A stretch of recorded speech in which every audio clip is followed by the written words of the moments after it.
They come out of halftime, and then what happens? Mahomes gets going. They score on every possession in the second half, exactly what they needed on offense. But to kickstart that, the defense really had to do it before the half. The offense did it after the half. Yeah, Missouri State was in this game. This isn't something where they tagged along. They led most of this game, and Coach Bob Petrino said right there how proud he is of these guys. And there's lots to do here at the Fan Experience, so let's check out some games. Let's start to see how the old arm feels today. And you can kick, too. The Bears were up 14-0 in the first quarter, and then all the momentum went to the Saluki side and never came back to the Bears. The Saluki scored 38 straight points to win this game. A lot of excitement around last year's tournament. Well, this year's tournament also has a ton of hype around it. I'm here with SPS Athletic Director Josh Scott. Now, Josh, last year, a very successful year. How do you back that up this year, and what's the excitement around this year's tournament? A very deep field they have here, Link Academy right down in Branson, they'll be here. How do you go about picking these teams? Because they're from all over the country, a prep school, you got guys like Kickapoo and Staley, but how do you go about that when you're putting this bracket together? But it was no guarantee that MSU was even gonna be in the NCAA tournament this year after they dealt with some injuries and they struggled through their conference schedule. Yeah, and the Bears really didn't miss much today. Jalen Minette and Jamonte Black, they said they call each other the Splash Bros. Well, rightfully so. Those two and Prim each went for 15 today. That's a pretty good compliment to Isaiah Mosley. If you can see behind me a little bit, there's already people in the stands, and they were here when I got here at like 4:30 today. People are already in the stands. I just had some Lebanon fans show up, and they said, I just want to get a seat. I don't want to be standing, so I got here early. The game doesn't start for another hour and 45 minutes. In the Ozarks, Route 66 has been home to a lot of great adventures. But this spring, it's playing an important role in one man's meaningful journey to remember his mother as he runs from Los Angeles to New York City. Watching the Gibbons siblings shoot from three, they make it look pretty easy. So I thought I'd give it a try to show you how hard it is to shoot from beyond the arc. And Mosley scores a lot. He's averaging more than 20 points a game and shooting roughly 50% from the field. So what makes him so good? He can score from anywhere, in any way. Now, I woke up this morning, went to the coffee machine to pour my daily cup of joe, but it just didn't feel right today. Like most of Cardinals country, I wanted to be living like I was on London time. So I got myself a cup of tea as the Cardinals and Cubs had a noon start time for Game 1 of the London series. In today's college athletics, it's a bit rare for a player to stay at one school all 4 years, especially if there's a coaching change. Mizzou's Kobe Brown came to Columbia under Conzo Martin, stayed for a year with Dennis Gates, and last night, it all paid off. A playoff push for another Super Bowl for the Kansas City Chiefs begins this weekend in the divisional round. The top-seeded Chiefs are coming off a first-round bye and had last weekend off.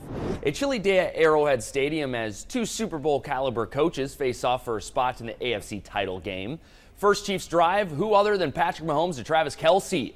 KC goes right down the field, 83 yards on 12 plays for the touchdown. Following drive, the Jags respond, and now it's tied at 7. Later in the first, a scary moment for Chiefs Kingdom. On what looks like a normal play, Patrick Mahomes comes up limping. Let's take another look as Mahomes goes down and the defender lands on his leg awkwardly. Now Mahomes gets his leg checked out. Chad Henne, he's going to lead the Chiefs offense on a 98-yard drive capped by this Travis Kelce touchdown. Exactly what the Chiefs needed in that moment. KC up 7 at half. In the fourth now, Chiefs still ahead, defense coming up big. Jalen Watson has two hands but only needs one. How about that pick? He picks off Trevor Lawrence. That D forces 2 turnovers on the day, and the Kansas City Chiefs are headed back to the AFC Championship game. Mark Spillane is at Arrowhead Stadium with post-game reaction. Thank you, Mark. Back here in Springfield, the Missouri State Bears at home against Southern Illinois. The Bears trail by 5 at the half. In the second, Alston Mason beats everyone for the nice kiss off the glass. The Bears chipping away, but they're still trailing. Later, Mason making more plays. This time he finds Donovan Clay for a oop. Not really a dunk, but it still counts for 2. Not the best shooting day for Clay, but he adds 9. Under 2 minutes left, Bears down 7, and Jonathan Mogbo with the big-time putback. Mogbo with the double-double, and the Bears are now within 5. Under a minute, they scratch their way within 2, but the Salukis, they hit a dagger, and Missouri State's comeback falls short. Coach Dana Ford says his team didn't execute well today in many areas. Oh, it's too many to name. Let's go north a couple hours in Columbia. The Mizzou men hosting number 4 Alabama. Kobe Brown, the star for the Tigers, out tonight with an ankle injury. Tight game early. Isaiah Mosley with the oop to Aiden Shaw, who reverse slams it.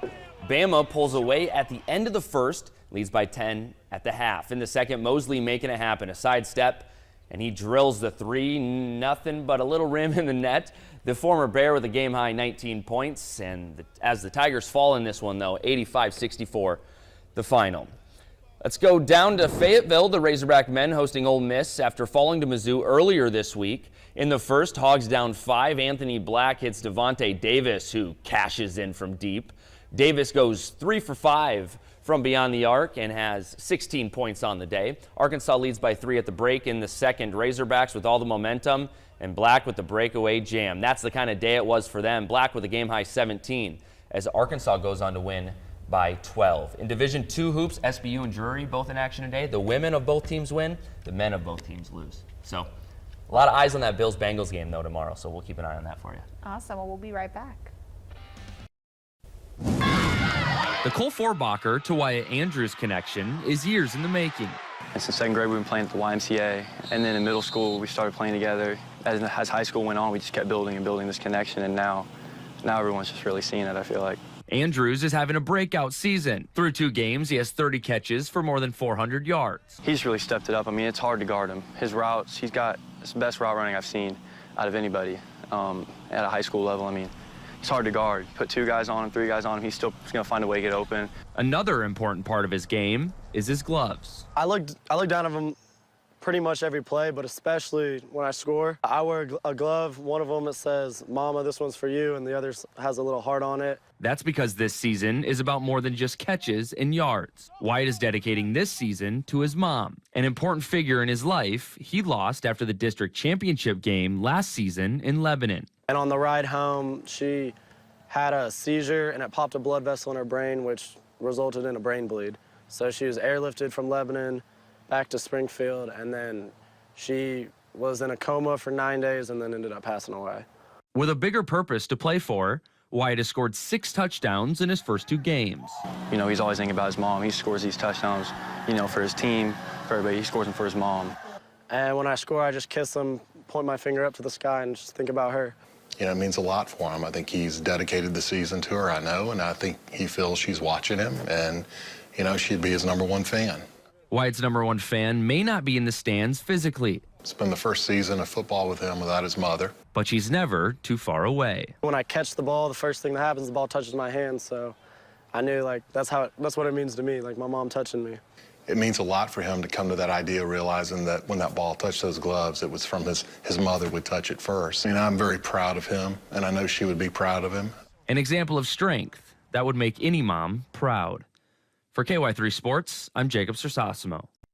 Things look different in Mason Hull's senior season than they did when he first became a Bear. It has definitely changed a lot in my 5 years here. Some of those changes have helped Hull, who hit 15 home runs a year ago. My first few years here, we didn't have a lot of the stuff that we have now. What kind of stuff? Yeah, we got all the toys here. And by toys, assistant coach Joey Hawkins means Stadium TrackMan, portable TrackMan, the iPitch pitching machine, blast motion, swing analyzer, uplift biomechanics, which is for both hitting and pitching. Missouri State was the first college program to work with Uplift Labs, giving the Bears a detailed look at what happens on every swing and every pitch. Just gives us something that our eyes can't see at how fast like a ball is thrown or hit. Yeah, like, I mean, it's anything in terms of like how fast their limbs are moving, how they load and unload, how explosive they are. If my pitches start moving differently, it's easy to look at that and just be able to correct it. Joey, now we're looking at the TrackMan. What exactly are we looking at here? The big thing for our hitters here is just getting a visual feedback of every ball that they have. So it starts with just a basic spray chart, and then how hard it is down here with the exit velocity, so how high it was, and then just the direction and distance on the field. As we collect data for our players, it's important to get a lot of data points so you can have averages. They also have Blast Motion, which monitors all our hitters' swings and their swing path, their bat speed, stuff like that. And a special pitching machine. Basically, it can throw any pitch at any time to our hitters, and it can match the opposing pitcher that that we're about to face as well. And clearly, it works. If you look at our numbers from the past 2 years, you can really see a drastic change.